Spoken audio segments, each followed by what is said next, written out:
नमस्कार, स्वागत है आप सभी का। आपके साथ मैं हूं Swapnil.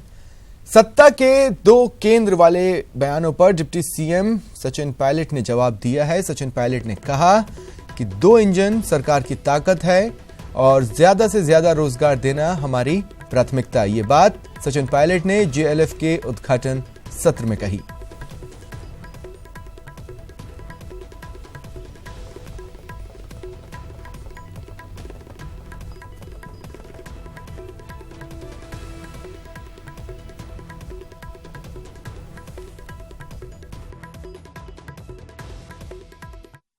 Post-independence and till today, and I'm the first one to accept that no party, perhaps even the Congress party, is devoid of mistakes and things that could have been done better.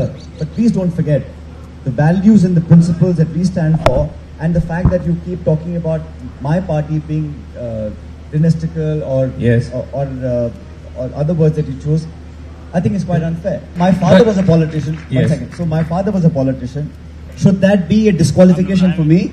The fact that nobody can choose which home you're born in, what religion you're born into, what caste you belong to, that's not up to you and me. That, if it's not a qualification, it certainly can't be a disqualification. And if you don't prove yourself in the hurly-burly, like you said, in the hurly-burly of politics, if you don't command people's respect, if you don't win people's hearts, if you don't win elections, you can't sustain. So people ultimately are the best judge of who they must choose to represent. And that is the value of our democracy. Our republic is what it is because we value what every individual thinks and feels. If people vote for me, like they did in the last election, which I'm very thankful for, is because I must have done something right to show them that I can work for them. My last name or belonging to a family cannot determine the winning and losing in an election. देश में अशोक गहलोत की माफ कीजिएगा, राजस्थान में अशोक गहलोत की सरकार बनने के बाद जहां एक तरफ सवर्णों को आरक्षण देने की मांग जोर पकड़ रही है, वहीं गुर्जर समाज ने भी ताल ठोक दी है। गुर्जर समाज ने सरकार को 20 दिन का अल्टीमेटम भी दे दिया है। इस पूरे मामले में प्रदेश सरकार के कैबिनेट मंत्री मास्टर भंवर लाल ने अब केंद्र सरकार पर हमला बोला। उन्होंने कहा कि अब गेंद केंद्र के पाले में है। उन्होंने आगे कहा कि केंद्र सरकार ने सवर्णों को 10% आरक्षण दिया है, वैसे ही अब गुर्जर समाज को भी 5% आरक्षण देना चाहिए। जब मुख्यमंत्री जी ने विधानसभा के फ्लोर के ऊपर ये बोल दिया कि हम राजस्थान के अंदर 10% बहुत जल्द मेरे हिसाब से तो ये हो जाना चाहिए। मैं तो खुद ही मांग कर रहा हूँ प्रधानमंत्री जी से, और मैं कहना चाहूंगा उनको कि 10% उनको दे तो 5% उनको देने में क्या दिक्कत वाली बात है। आप लोकसभा है आपके पास, नवी सूची में डाल दीजिए, कोई प्रॉब्लम नहीं है। बेटी बचाओ बेटी पढ़ाओ अभियान में राजस्थान का डंका बजा है। लगातार तीसरे साल राजस्थान को पुरस्कार मिल रहे हैं। दिल्ली के प्रवासी भारतीय केंद्र में यह पुरस्कार दिया गया। साथ ही झुंझुनू और हनुमानगढ़ जिलों को भी पुरस्कार मिला है। लिंगानुपात में बेहतर परफॉर्मेंस के लिए झुंझुनू को पुरस्कार मिला है और शिक्षा के क्षेत्र में हनुमानगढ़ को सम्मानित किया गया।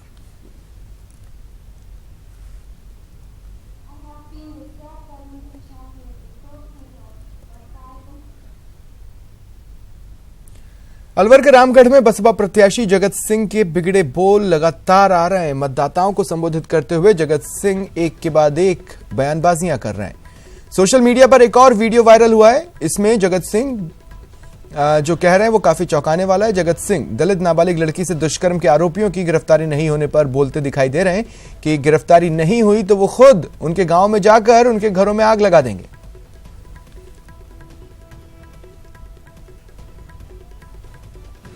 पुलिस का कहना है कि एक गिरफ्तारी हुई है और अभी 2 फरार हैं, और मैंने वहाँ पुलिस को ये चेतावनी दी है कि 24 घंटे के अंदर अंदर ये 2 बाकी हैं जो मुलजिम हैं, ये गिरफ्तार होने चाहिए, वरना मैं खुद स्वयं गांव में घुस के मैं इनके घरों को आग लगा दूंगा और मैं खुद इनको पकड़ के ले आऊँगा।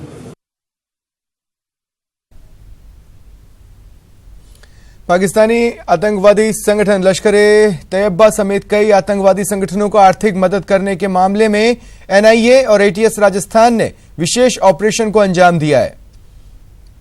बता दें, टेरर फंडिंग के मामले में 21 जनवरी को एनआईए और एटीएस राजस्थान की संयुक्त टीम ने जयपुर से गिरफ्तार किए गए मोहम्मद हुसैन मौलानी समेत उसके अन्य साथियों के ठिकानों पर छापेमारी की है। टीम ने दिल्ली, वलसाड़, गुजरात, उत्तर प्रदेश समेत कुल 8 ठिकानों पर छापे मारे। मामले में एनआईए ने अब तक 4 लोगों को गिरफ्तार कर लिया है।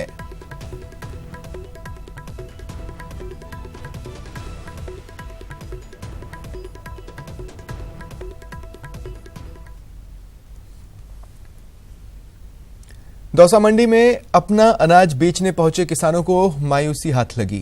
दरअसल बीती रात दौसा मंडी में चोरों ने एक व्यापारी की दुकान से तिल से भरे 10 कट्टे चुरा लिए। इसके विरोध में आज सुबह व्यापारियों ने मंडी बंद कर चोरों की गिरफ्तारी की मांग की, लेकिन तब तक किसान अपने अनाज की ढेरियां लेकर मंडी में लगा चुके थे ताकि उन्हें बेचा जा सके। अब मंडी बंद होने से किसान परेशान है। हालांकि पुलिस केस दर्ज कर बदमाशों की तलाश में जुट गई है। खंडेलवाल ट्रेडिंग कंपनी के यहाँ से 10 कट्टे तिल के चोरी हो गए, जिसकी सूचना प्रशासन को दे दी गई है। पूर्व में भी मंडी में 10 कट्टे सरसों के चोरी हुए थे, तो सेक्रेटरी साहिबा ने कहा था कि मैं चौकीदारों से आपके पैसे दिला दूंगी चोरी के, लेकिन वो पूर्व में भी उन्होंने ना तो हमको पैसे दिलाया ना संतोषप्रद कोई जवाब दिया। इसके कारण आज जब हमारे यहाँ 10 कट्टे तिल के चोरी हुए हैं तो हमने अनिश्चितकालीन मंडी बंद कर दी गई है, जिसकी समस्त जिम्मेदारी मंडी प्रशासन की होगी। तो मंडी वालों ने ये बताया है कि यहाँ रात को 10 कट्टे तिल्ली के चोरी हो गए, जिनकी जांच जारी है। अभी देखते हैं तक आगे क्या होता है। अभी चौकीदारों के नाम पते लिए चौकीदारों को बुलवाया गया है, चौकीदारों से पूछताछ की जाएगी, उसके बाद में जो होगी। प्रदेश में स्वाइन फ्लू का कहर थमने का नाम नहीं ले रहा है। अब तक प्रदेश में 56 लोगों की मौत हो चुकी है। हर रोज पॉजिटिव मरीजों की संख्या बढ़ रही है। पिछले 3 सप्ताह में स्वाइन फ्लू के 1508 पॉजिटिव केसेस सामने आए। स्वास्थ्य विभाग प्रदेश में विशेष स्क्रीनिंग अभियान चला रहा है, जो 25 जनवरी तक चलेगा। ये टीम स्क्रीनिंग के साथ दवा भी बांट रही है।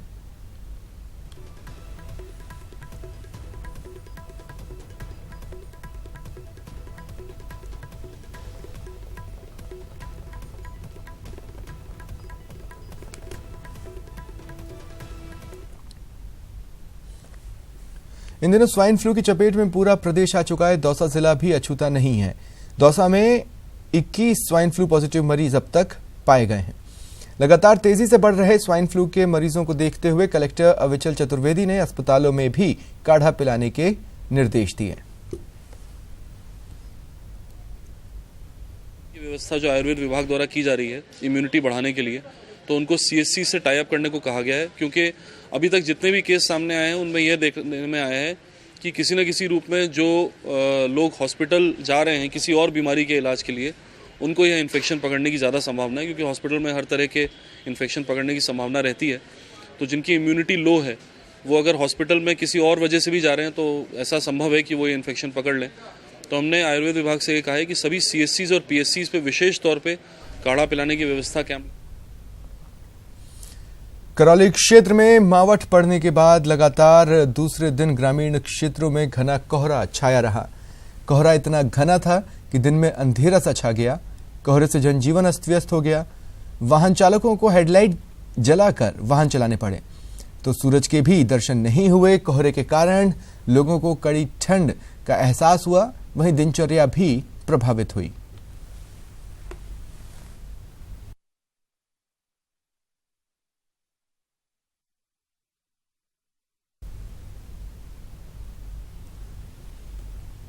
सादुलपुर से पूर्व विधायक मनोज न्यांगली पर जानलेवा हमला करने के एक और आरोपी को पुलिस ने हरियाणा से गिरफ्तार किया। नवंबर 2012 में विधायक मनोज न्यांगली के ऑफिस में अज्ञात लोगों ने अंधाधुंध फायरिंग कर जानलेवा हमला किया था। इसमें न्यांगली घायल हो गए, उनकी एक आंख चली गई थी। इसे लेकर न्यांगली ने पूर्व सांसद राम सिंह कसवा समेत करीब 1 दर्जन लोगों पर केस दर्ज करवाया था। जांच में सीआईडी-सीबी ने 10 आरोपियों को दोषी माना था। 8 आरोपी पहले ही गिरफ्तार हो चुके हैं। 9वें आरोपी को हरियाणा से अब गिरफ्तार किया गया है। राजगढ़ में सन 2012 में पूर्व विधायक मनोज न्यांगली जी पे जानलेवा हमला हुआ था फायरिंग से। उसका अपराधी अंकित उर्फ हाउ, जो घटना के बाद से फरार चल रहा था, उसे आज हरियाणा से टीम द्वारा गिरफ्तार किया गया है और अब इसे न्यायालय में पेश किया जाकर रिमांड लिया जाएगा और मुकदमे में अनुसंधान किया जाएगा। दौसा के लवाण थानाधिकारी सीमा शर्मा ने बड़ी कार्रवाई करते हुए मादक पदार्थों को अवैध रूप से बेचते एक आरोपी को गिरफ्तार किया। पुलिस ने आरोपी गोपाल शर्मा निवासी खानपुरा के कब्जे से 1 किलो गांजा और 325 ग्राम चरस बरामद की। पुलिस ने आरोपी के खिलाफ एनडीपीएस एक्ट के तहत मुकदमा दर्ज किया है। पूछताछ में सामने आया कि आरोपी काफी दिनों से लवाण कस्बे में मादक पदार्थों को बेचने का कार्य करता था।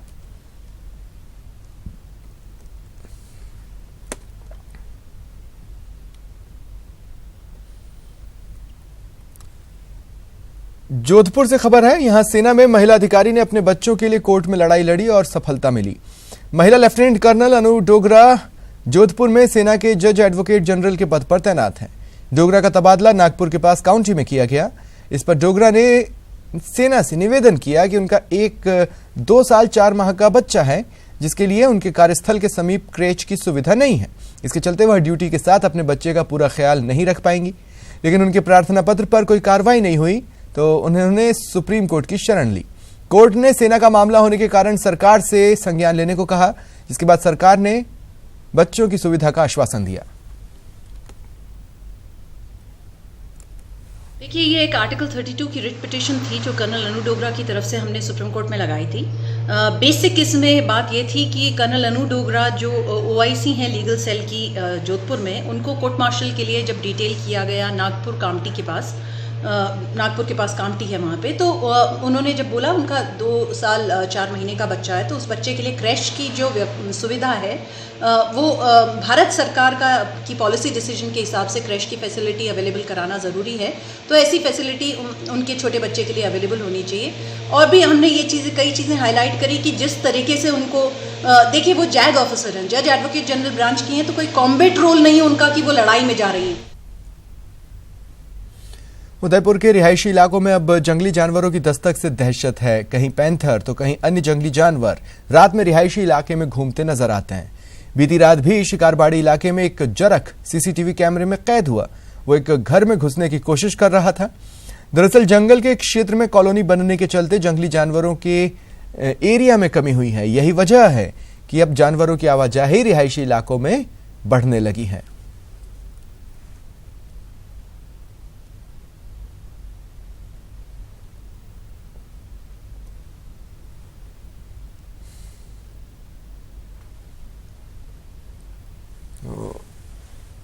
जिस वक्त ये जरख रिहायशी इलाके में घुसा, वो तस्वीरें सीसीटीवी में कैद हुई जिन्हें आप अपनी टीवी स्क्रीन पर देख पा रहे हैं।